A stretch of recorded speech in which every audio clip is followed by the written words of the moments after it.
और आज भगवान सिद्धिविनायक कृपा से निश्चित तौर पर आप सब लोगों की मेहनत से भी भारत भर में देवास का नाम पहुंचा है। तो माँ चामुंडा की नगरी से आप सब लोगों की मेहनत से, जिसमें हमारी ये बाइयाँ जो पूरी बना रही है उनसे लेकर तो पैकिंग करने वाले तक हमारे भैया और जितने लोग यहाँ लगे हैं, एक से एक सब लोगों की मेहनत से, तन से, मन से, धन से इस माँ की धरती पे से पैदल तो कम से कम कोई भूखा नहीं निकला। ये प्रयास हम लोगों का था और आगे भी है और सतत जारी रहेगा। मैं स्वागत करता हूँ हमारे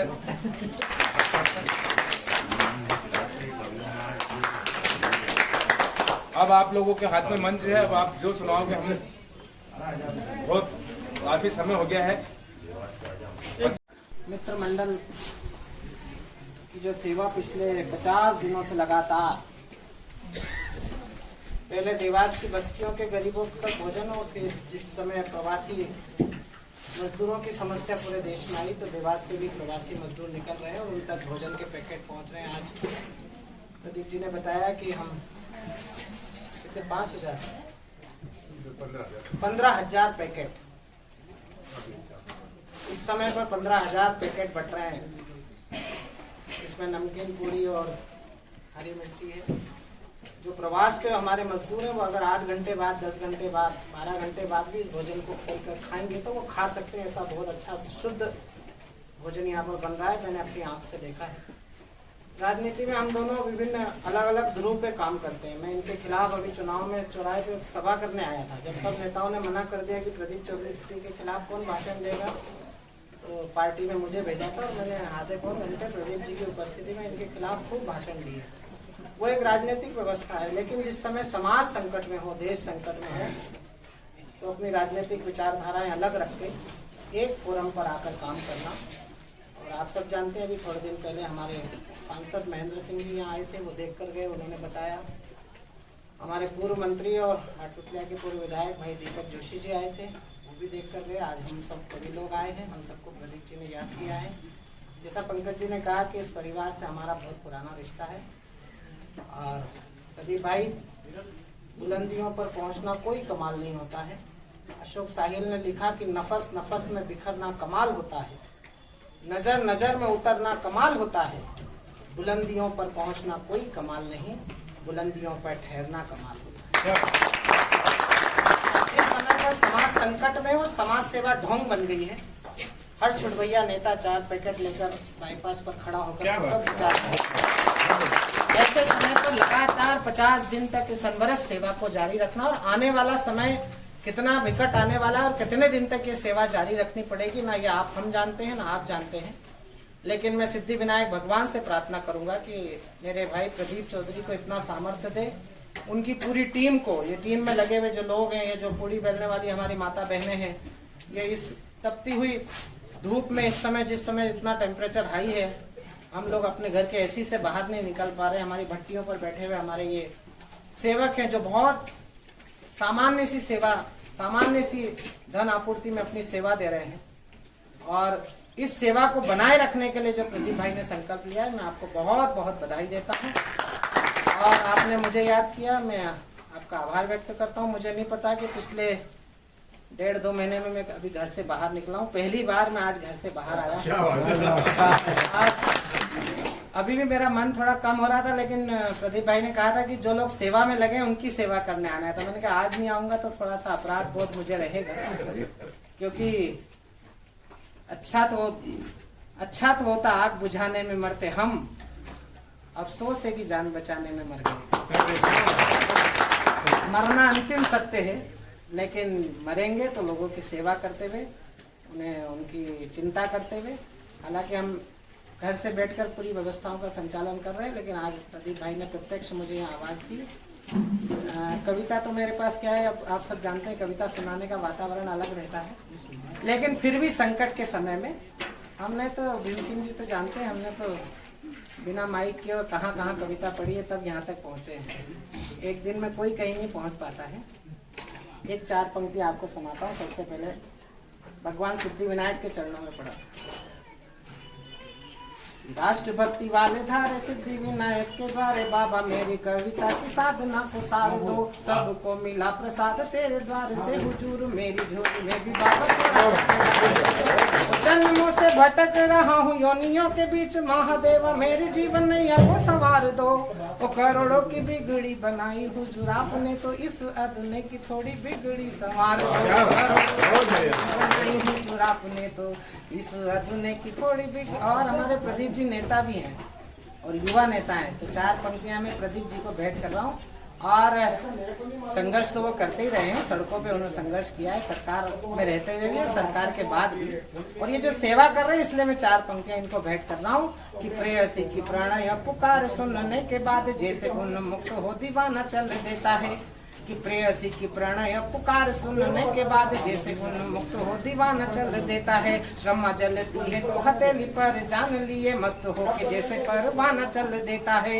उसी माँ का सिपाही जब देश की पुकार सुन, गाते हुए राष्ट्र का तराना चल देता है। और वैसे ही जवानी जिस ओर चलती है बंधु, उसी ओर सारा ये जमाना हमने बहुत विकट स्थितियों में कविता पढ़ी, लेकिन ऐसी स्थिति में पहली बार पढ़ रहे हैं। लेकिन चिंता मत करना, घबराएंगे हम तब भी नहीं।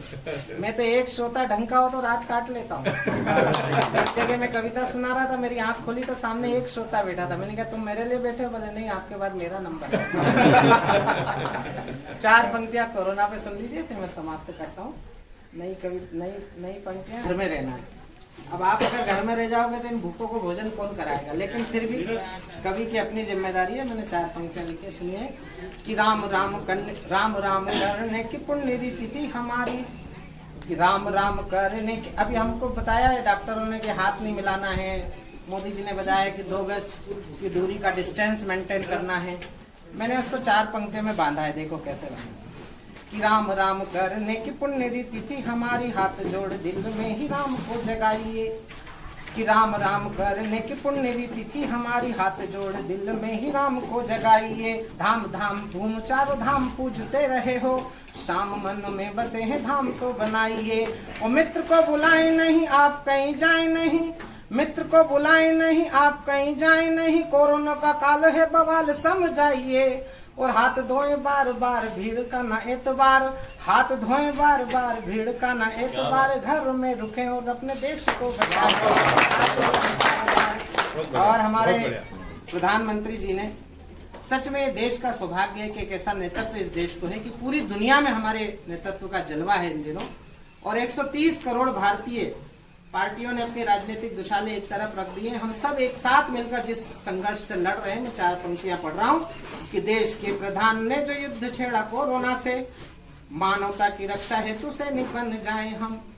और जिस पंक्ति के कारण मैं आया हूँ, मैंने कहा मैंने लिखा है तो कम से कम मुझे उसका पालन करना चाहिए।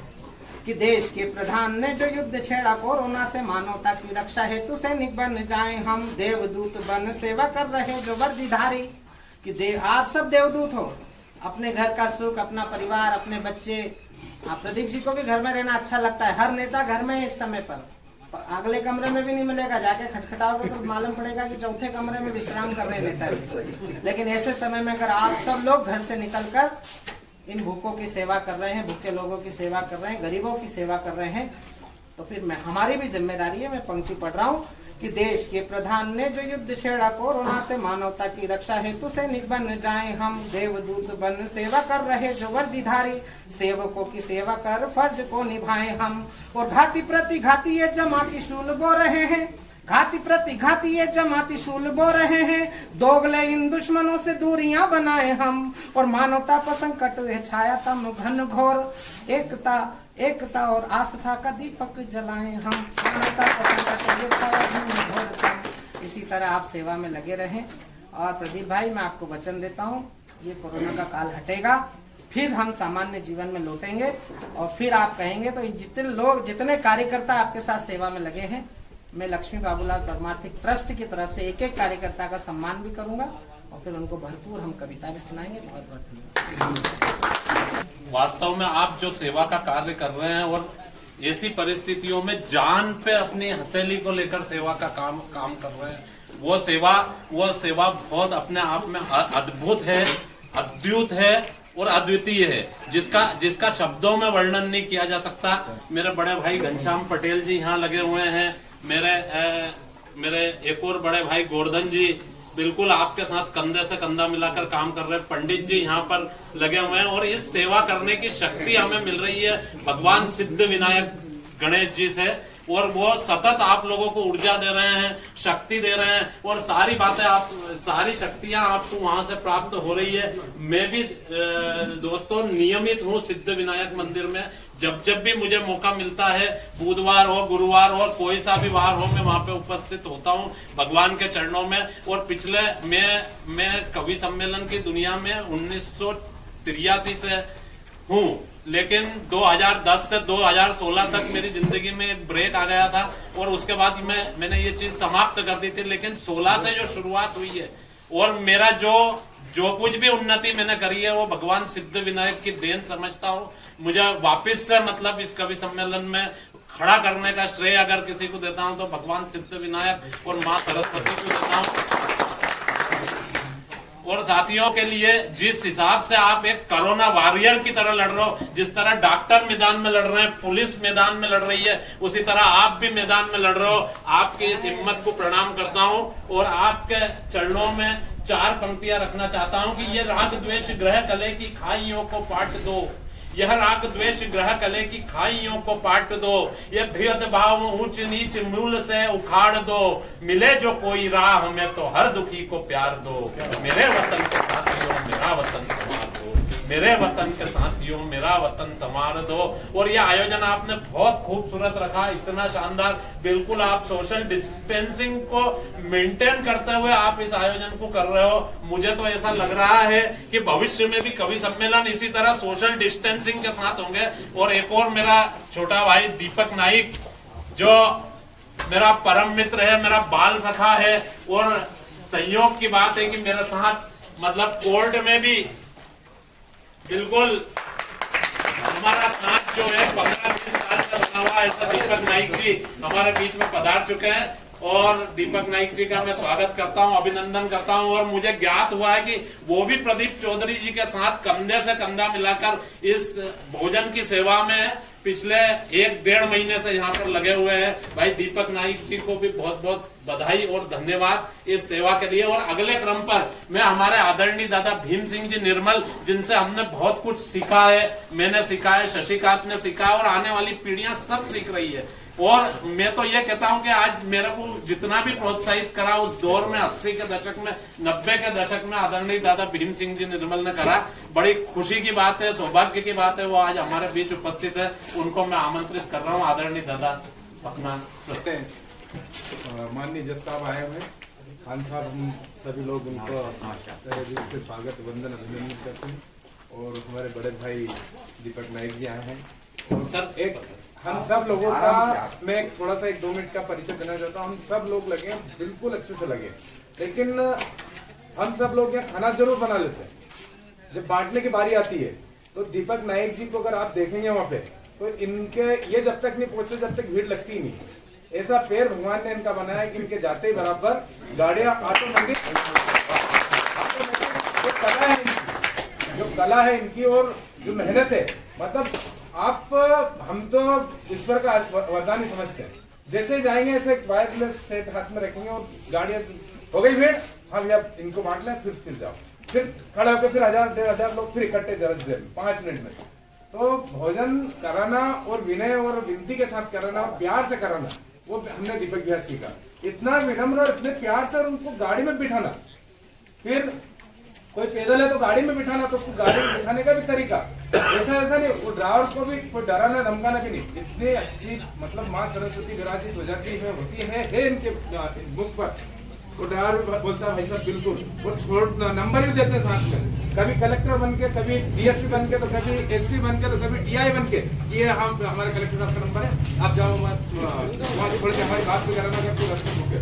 तो ऐसे 50,000 से ज्यादा लोगों को गाड़ियों में बिठाकर यहाँ से वापस उनके गंतव्य तक, ये मतलब एक हम तो नहीं समझते, और एक छोटी सी हम ऐसे जानते थे एक दूसरे से, लेकिन अभिभाषक संघ की तरफ से टोल पे खाना ये भी वितरण करने आते थे। जब वहाँ हम दोनों लोग भाई मिले तो इनने कुछ छोटी मोटी कहीं खामियां देख ली होगी, तो भाई पे हाथ रख दिया। तो ये देवास शहर में मतलब सिद्धिविनायक भक्त मंडल जो काम कर रहा था, उसको अगर देवास शहर में या फिर कई सब दूर आज लोगों की जीवा पे लाने वाले दीपक भाई है।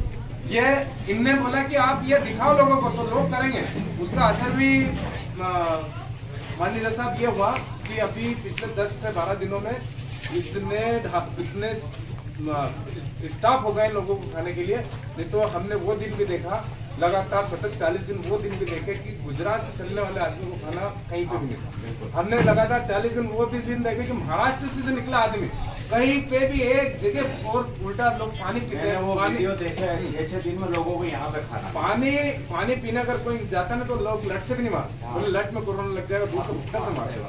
तो ऐसी परिस्थितियों में ऐसी और वास्तव में दीपक भाई के लिए एक बार जोरदार मेरे तो लेकिन अंत नहीं है मेरे पास में तो कैसे छाती फाड़ के दिखाऊं। लेकिन हाँ, जो मेहनत हम सब लोगों ने यहाँ करी उसको सही रूप में जनता तक भेजने का काम दीपक जी ने करा। एक बार जोरदार अब आगे आपका कार्यक्रम। प्रदीप जी, दीपक का ऐसा, दीपक ना सिर्फ आपके लिए हमारे लिए भी लकी है, मेरे लिए भी बहुत लकी है। जिस दिन मेरी सीट पे आके बैठ जाता है उस दिन शाम तक मेरी जेब नोटों से भरा जाती है। कोर्ट में हम साथ ही काम करते हैं, उनका नाम है दीपक, वो उजाला करते ही है। और जहाँ पे दीपक पहुँच जाए वहाँ पे उजाला जरूर होता है। बिल्कुल मैं आपकी बात से सहमत हूँ। और आदरणीय जज साहब, खान साहब हमारे बीच पधार चुके हैं। मैं निवेदन शब्द कहना चाहूंगा। आपने दीपक नाइक साहब के बारे में मेरा मत करो। देखो क्या होता है कि ये भी आवश्यक है कि अच्छा काम करने वाले को सही उसकी अगर प्रशंसा सराहना होती है तो वो दुगनी एक रिकॉर्डिंग करना पूरी और एक ये लाइव कर देना।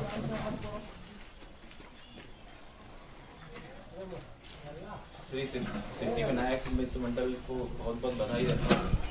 इस तरीके से यहाँ पर प्रचार चल रहा है इस कोरोना के काल में, जहाँ बहुत सारे हमारे मजदूर भाई जो भूख प्यास से तड़प रहे हैं, उनके लिए एक बहुत बड़ा मतलब योगदान है ये। उसके लिए सभी को बहुत बहुत बधाई देता हूँ।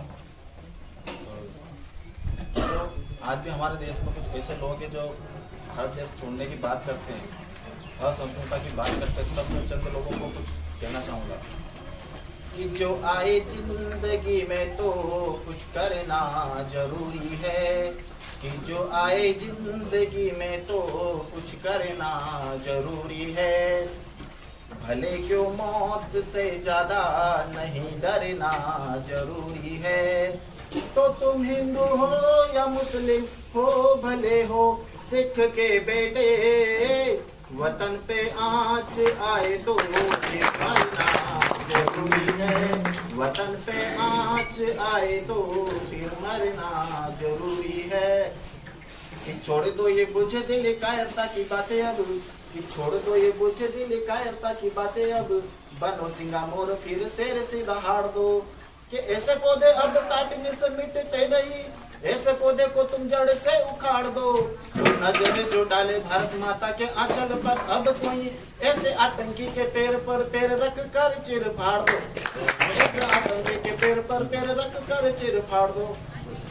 भाई रविंद्र मालवी और हमारे आदरणीय भीम सिंह जी निर्मल भी पधार चुके हैं।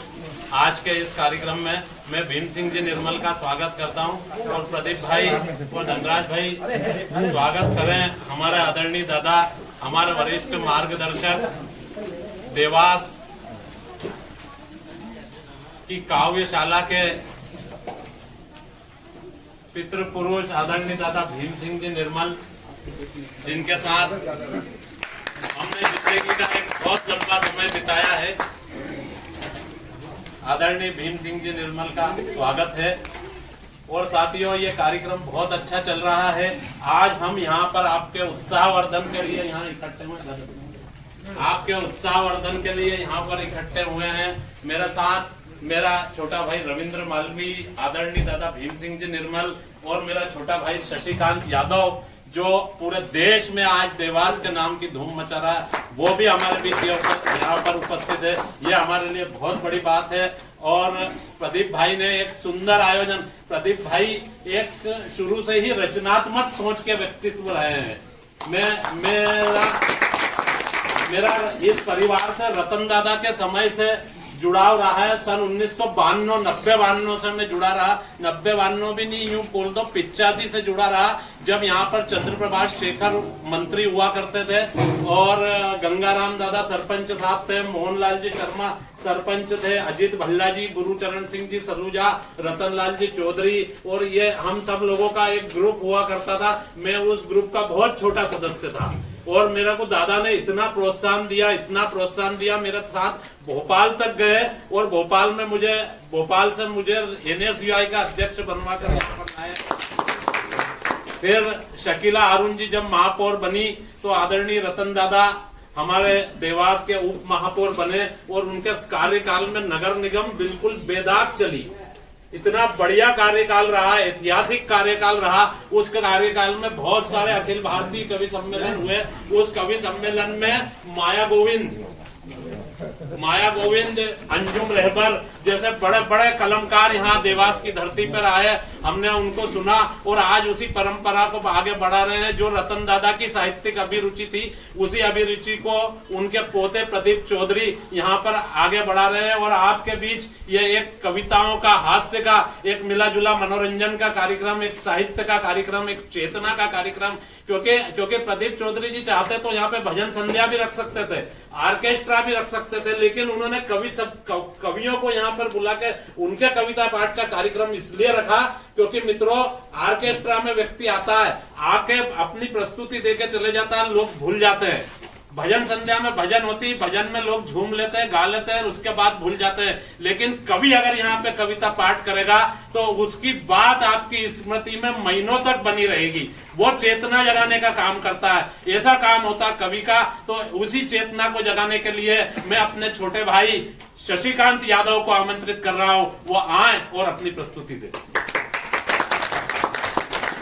बहुत ऊर्जावान नेता आदरणीय प्रदीप चौधरी जी, बड़े भाई आदरणीय पटेल साहब जो पूर्व पार्षद है हमारे, पदस्थ हूँ।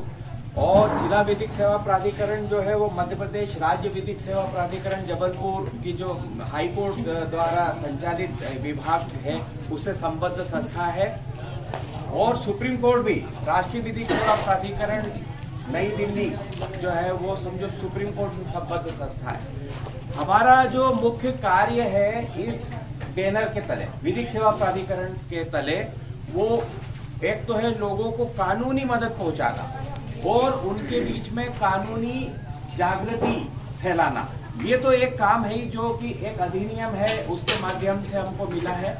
इसके अलावा जो राष्ट्रीय विधिक सेवा प्राधिकरण है उसने 10 महत्वपूर्ण योजनाएं समाज के लगभग हर वर्ग के लिए प्रारंभ की है। उसी में से एक योजना जो है वो आपदा पीड़ितों के लिए है। और अभी का जो ये समय है हमारे सामने, ये आपदा का समय है। ये जो कोरोना है ये एक महामारी के रूप में हमारे देश में ही नहीं बल्कि पूरे विश्व में ये फैल गया है।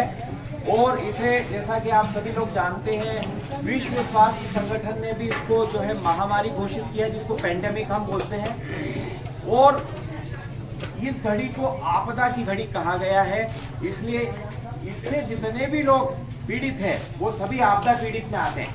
अब देखिए, यही नहीं है कि जो बीमार हो जाए केवल वही पीड़ित है, बल्कि ये कहें हम कि आज हजारों लाखों मजदूर वो इस आपदा के पीड़ित है, क्योंकि इस आपदा के चलते उनकी रोजी रोटी का साधन छीन गया, उनके कामकाज बंद हो गए, वो लोग पलायन के लिए मजबूर हो गए। और आपने भी एक ये पूरा देखा है, हमने, चूंकि हम देवास भी हमारा जो है मुख्य मार्ग पर है, बॉम्बे आगरा रोड पर, कि ये अभी नहीं, अब तो समझिए बहुत सारी सुविधाएं इनको मिल रही है। लेकिन आज से 15 दिन पहले से हमारे जो दीपक नाइक साहब जिनकी आप इतनी तारीफ कर रहे हैं, इनके लिए बता दूं मैं कि ये हमारे पैनल अधिवक्ता भी हैं और इनको राष्ट्रीय विधिक सेवा प्राधिकरण नई दिल्ली ने सर्वश्रेष्ठ पैनल अधिवक्ता के पुरस्कार की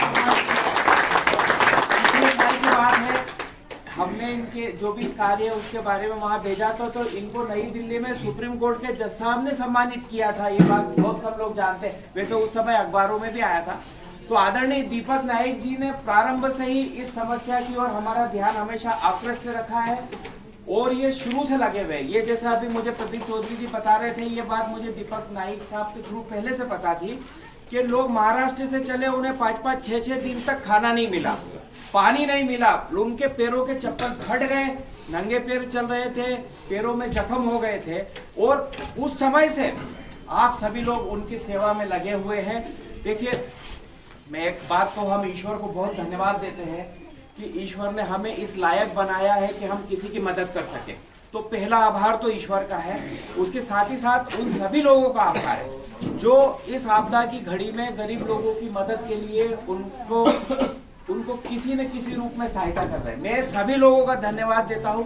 हम लोगों ने, जैसे हमारे जिले के अभिभाषक में पुनः श्री दीपक नाइक जी, उनकी टीम, हमारे पूर्व अध्यक्ष राम प्रसाद सूर्यवंशी और उनकी टीम, और बहुत सारे अभिभाषकों ने मिलके और इस जिले के समस्त न्यायाधीशों ने मिलकर वो काम किया जो अभी आप लोग कर रहे हैं। शुरू से ही हम लोग भी कर रहे हैं कि गरीब लोगों को जो है भोजन के पैकेट वितरित कर रहे हैं। दीपक नाइक जी ने बताया कि प्रदीप चौधरी जी भी और श्री सिद्धि विनायक मित्र मंडल मिलकर आप लोग भी प्रतिदिन हजारों पैकेट भेज रहे हैं। मैं इस काम के लिए आप लोगों को बहुत बहुत साधुवाद देता हूँ, बहुत बहुत धन्यवाद देता हूँ।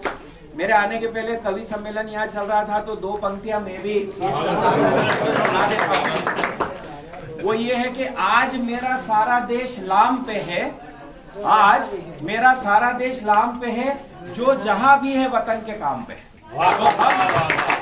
हम सभी, चाहे मैं जज हो, चाहे आप वकील हैं, आप कृषक हैं, आप व्यापारी हैं, आप समाज के किसी भी वर्ग को बिलोंग करते हैं, इस आपदा की घड़ी में आज अगर आप मजबूर लोगों की मदद कर रहे हैं, उनकी किसी भी रूप में सहायता कर रहे हैं, तो आप यकीन मानिए आप वतन के काम पे हैं।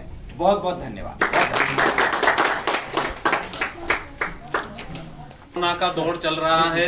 पिछले साल ये ऐसा कुछ नहीं। सर बैठिए ना। अरे नहीं,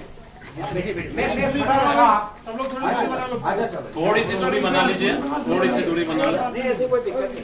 शशिकांत बैठो।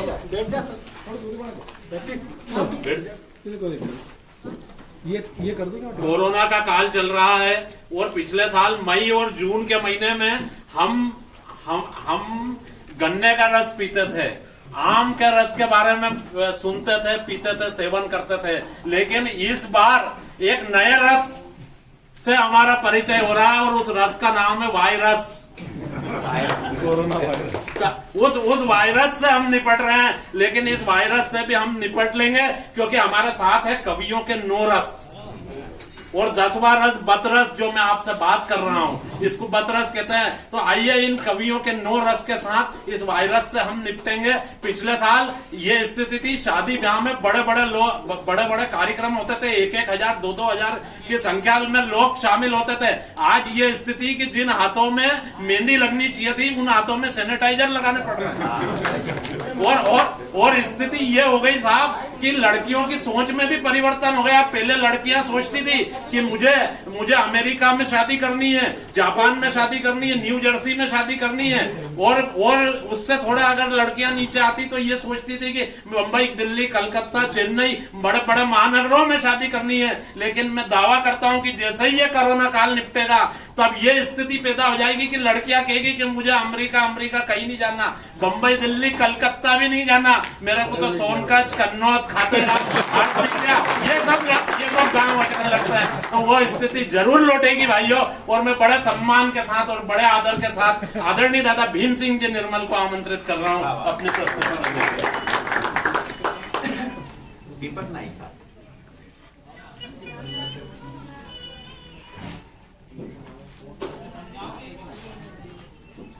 अभी हमारे सामने जज साहब ने जो बात कही और वही नाइक साहब के मामले में जो कहा, तो उनके लिए मैं यही कहूँगा, मुझे राष्ट्रीय कवि सरल साहब की ये लाइनें याद आती है।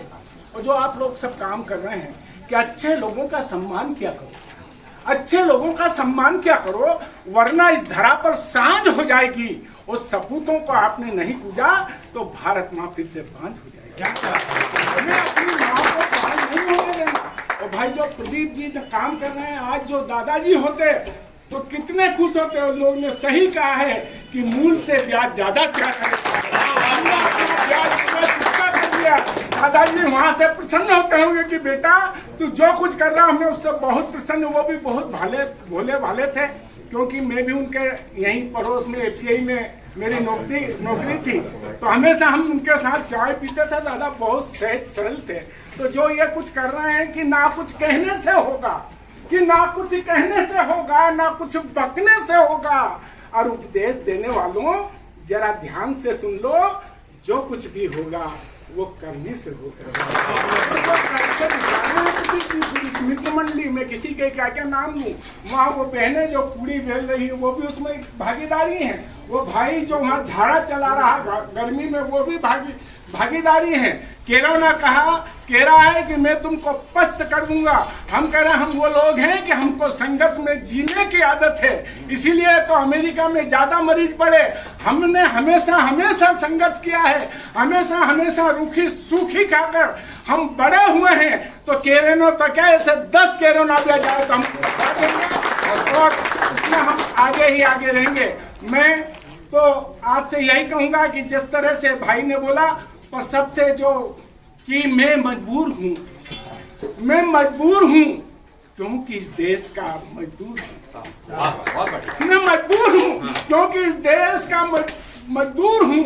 मेरे तरफ ये किसी ने भी ध्यान ना दिया, इसीलिए तो मैंने अपने घर के लिए पलायन किया। पर साथियों, हमें ऐसे मौके पर अपने हौसले को बुलंद रखना चाहिए, अपने हौसले को अफजाई करना चाहिए। यहाँ की विपरीत परिस्थिति होती है। मूलतः मैं हास्य का कवि हूँ, भाई शशि ओझ का कवि है, ये भी हास्य का कवि है। हम लोग तो हंसी कहीं से भी निकाल लेते हैं। वो हंसी का ये हाल है साथियों कि हंसने का काम ईश्वर ने केवल इंसान को दिया है। आज तक आपने किसी जानवर को हंसते हुए नहीं देखा होगा। अगर कोई जानवर हंसने लगे तो समझ लेना कि वो इंसान हो गया है, और कोई इंसान न हंसे तो समझ लेना कि वो जानवर। ऐसी परिस्थिति में हम मुस्कुराएंगे तो केराना हमारा कुछ नहीं बिगड़ पाएगा। मुझे तो ईश्वर कहे कि तू हंसी और स्वर्ग में क्या पसंद करेगा, तो मैं ईश्वर से यही कहूंगा कि मुझे तो जहाँ हंसी हो वहाँ ले चलना, क्योंकि जहाँ हंसी होती है स्वर्ग अपने आप वहाँ जाता है। आप लोग हंसते हो, ऐसी परिस्थिति में इतनी मेहनत करते हो, तो समझो उस ईश्वर की इबादत करते हो, और जो हंसाता है स्वयं ईश्वर उसकी भी इबादत करता है। मैं तो यही कहूंगा कि आपने कभी किसी कंजूस को हंसते हुए नहीं देखा होगा, क्योंकि वो सोचता है इसमें भी मेरा खर्चा हो जाए। मैं तो एक बात और कहूंगा, आज के दिन हम हंस लो, वरना हो सरकार का कोई भरोसा नहीं कि सरकार हंसने पे भी टैक्स लगा दे। तो मुस्कान, तो मैं आपको मेरे सपने में कबीर जी आए, वो कहने लगे बेटा मैंने तो बहुत लिखा, तो ऐसा कुछ लिख कि ये कलयुग के हिसाब से फिट है। आदमी दिखता क्या है, करता क्या है। कर्म में भी बहुत प्रदीप जैसा बहुत कम लोग रहते हैं। आदमी की कथनी और करनी में बहुत फर्क है साथी।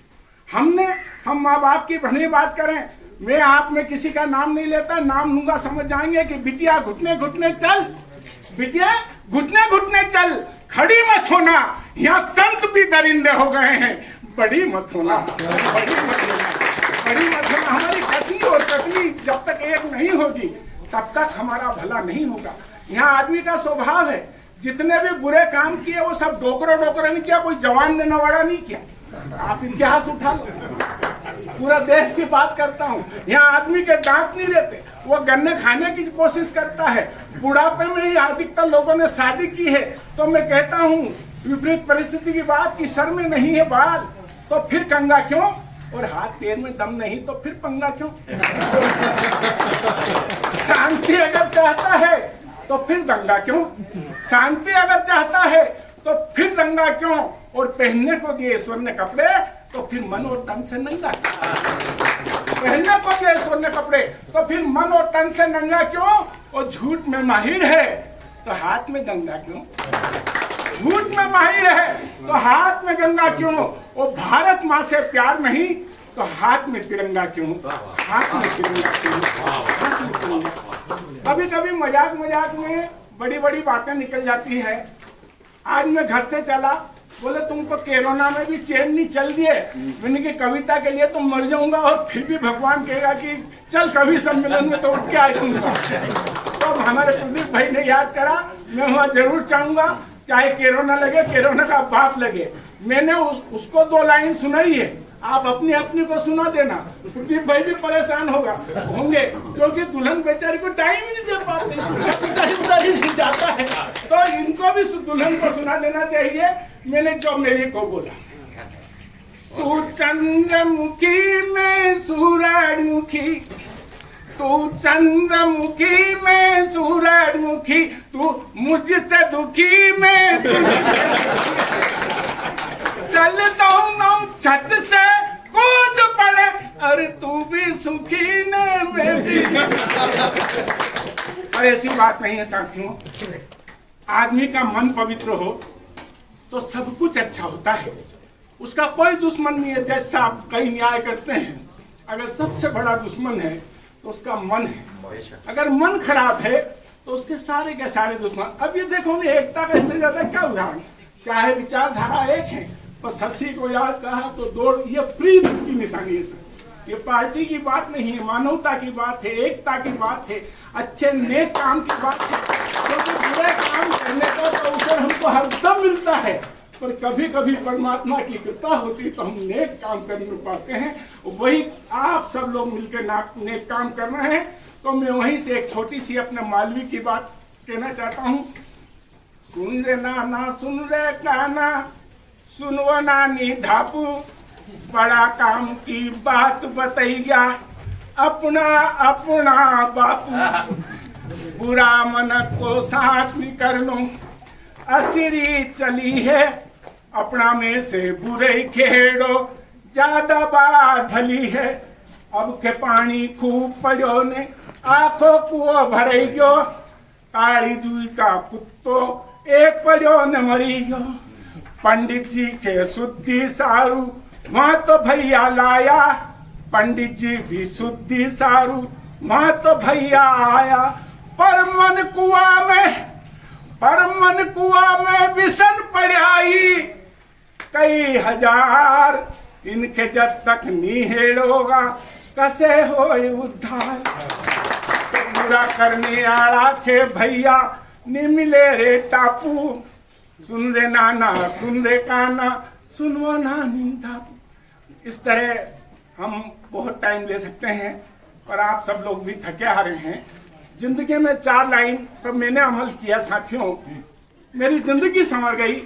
हो सकता है आप भी इन लाइनों पर अमल कर ले, आपकी भी, क्योंकि जो आप ये काम कर रहे हैं ये बहुत नेक काम है। ईश्वर कभी कभी अच्छे लोगों से ये वो पात्र ढूंढता है, अपात्र को ये काम कभी नहीं देता। उस गणेश जी की कृपा भी उसमें होती है जो अच्छा कर सकें, वरना बुरा काम करने के लिए तो हमेशा आदमी तैयार रहते हैं। यहाँ के 90% लोग इसलिए दुखी हैं कि उनका पड़ोसी सुखी है,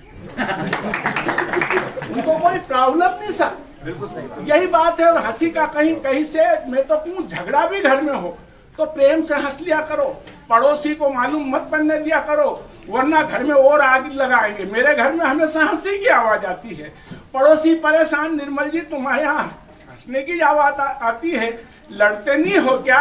मैंने कि लड़ते तो हैं पर हमारे तरीके निराले हैं। बोले कैसे लड़ लेते हो? मैंने कि बेलन उठाती है, जम के मारती है, लग जाता तो वो हंस लेती है, नहीं लगता तो मैं हंस पड़ोस में आपने बताया तो और आग लगा देंगे, घर को चैन से नहीं रहने देंगे। मेरा पंकज मेरे से पूछने लगा कि दादा माँ और पत्नी में कोई फर्क नजर आता है? मैंने कि पंकज दोनों में बहुत फर्क है। कहीं से भी थके हारे आओ तो माँ कहती है बेटा खाना खाया कि नहीं, पानी पिया कि नहीं पिया, खाना खाया कि नहीं खाया। और पत्नी तो घर में घुसो नहीं और बोलती है अरे पैसा लाया कि नहीं लाया। बड़ी बड़ी बात हो जाए। तो साथियों इस तरह में जब भी मौका मिलेगा कई घंटों हम कर सकते हैं, कभी 1-1 घंटे से कम के खिलाड़ी नहीं है भाई, शशि है, ये है। जब दोबारा मिलेगा, पर ये 4 लाइन मैंने जो भी बात करी अभी तक फालतू है, ये 4 लाइनों पर अमल कर लेंगे तो मेरा प्रदीप जी का यहाँ बुलाना सार्थक हो जाएगा कि दिन के उजालों में ऐसा कोई काम ना करो कि रात को सो भी ना पाए। दिन के उजालों में कोई ऐसा काम ना करो कि रात को सो भी ना पाए, और रात के अंधेरे में कोई ऐसा काम ना करो कि सुबह मुंह भी ना दिखा पाए, मुंह भी ना दिखा पाए। और जवानी में कोई ऐसा काम ना करो कि बुढ़ापा बिगड़ जाए और बुढ़ापे में कोई ऐसा काम ना करो कि लोगों के आगे हाथ फैलाएं। आज आप सब लोग यहाँ इतने प्यार से ये आनंद ले रहे हो, मन का आनंद है। यही काम हम बस में यात्रा करता है आदमी, एक आदमी रोतला रहता है ना, वो हमेशा अगर सीट भी मिलेगी तो रोती ही बात करेगा, और बेचारा जो आनंद लेने वाला होता है वो अगर खड़े खड़े भी जाएगा तो आनंद की बात करेगा। तो यहाँ आनंद क्यों आ रहा है? ये सब प्रभु की कृपा क्यों बरस रही है? और भाई ने, क्योंकि अच्छा धन अच्छे काम में बहुत कम लोग खर्च कर पाते हैं साथियों। आदमी जैसे आप जानते हैं कितने केस इनके पास आएंगे, थाने कचहरी कोर्ट लड़ाई झगड़े इनमें जाता है, पर नेक काम के लिए जो खर्च करता है उस पर या तो उस गणेश जी की या उस परमात्मा की कृपा है। तो ये प्रदीप जी का जो कृपा है, मैं कि शांति क्यों मिलती है ये धाम से पूछ, शांति क्यों मिलती है ये धाम से पूछ, और प्रीत क्या होती है मेरे श्याम से पूछ, और बेर सबरी के मीठे क्यों थे ये तो मेरे राम से पूछ, ये तो मेरे राम से पूछ।